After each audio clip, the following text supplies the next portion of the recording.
This is the Reaper'S Scythe, and you can only get it through opening cauldrons at the Zombie Cletus event. I wanted to see whether this is really worth grinding for, or if you should just throw in the towel and stop grinding for it. Today we're going to be raiding the Reaper'S Scythe. Now, just so that you all know, this is a heavy melee weapon. As you can see, my heavy melee isn't so great. I'm only getting 10 additional heavy melee damage in comparison to my light melee. So if you have a really high heavy melee level, then this will be a better weapon for you. But if you don't, it's still pretty cool too.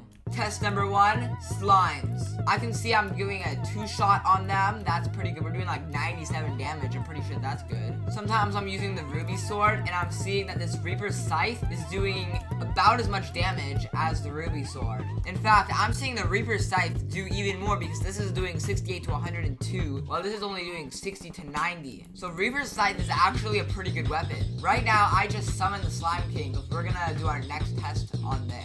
Alright, we're getting some good damage. I can hit it pretty quickly. Like, I'm able to hit it fast. Fairly quickly, I think even faster than a ruby sword would have. Now, buffalo cores are a little bit more powerful than slimes. 1, 2, 3, 4, 5. Okay, I'm getting a 5 hit. Plus, I'm getting this cool little effect around it. You'll start seeing this purple glowing. Yeah, it looks like the purple effect doesn't actually do anything, but it's still pretty cool. Next up, we have the Scorps. 4 hits on a Scorp, that's pretty good.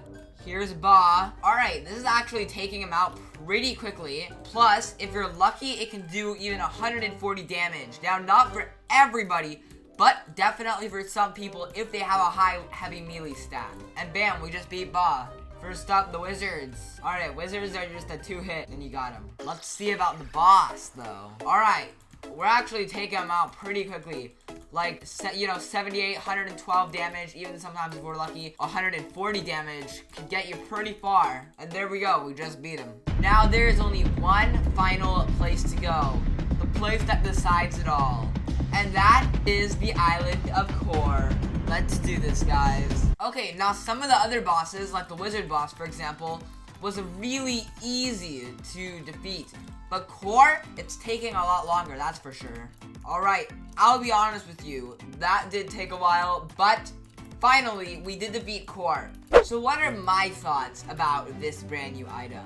Now, I think that this item is pretty cool, and the fact that it's a limited time does give it some credit. You know, you won't be able to get this item later. Definitely part of it is just a token you can show off that you got it. But as far as it actually being an effective item that you would use, in my opinion at least, yeah, I would use this item for sure.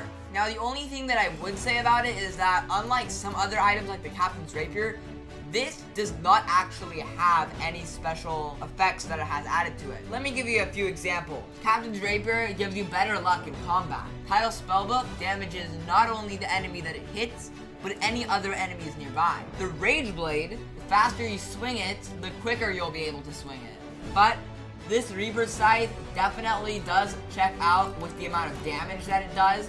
So yeah, I definitely think that you should grind for this. Keep in mind that it is limited time, so don't hold it off to the last minute to try grinding for it. Start grinding right now before the event ends. Anyway, you guys, that'll be it for today's video. If you guys enjoyed it, make sure to smash the subscribe button and stop the bell. Don't miss out on any of those new videos. But anyway, you guys, I'll be seeing y'all next time. Bye!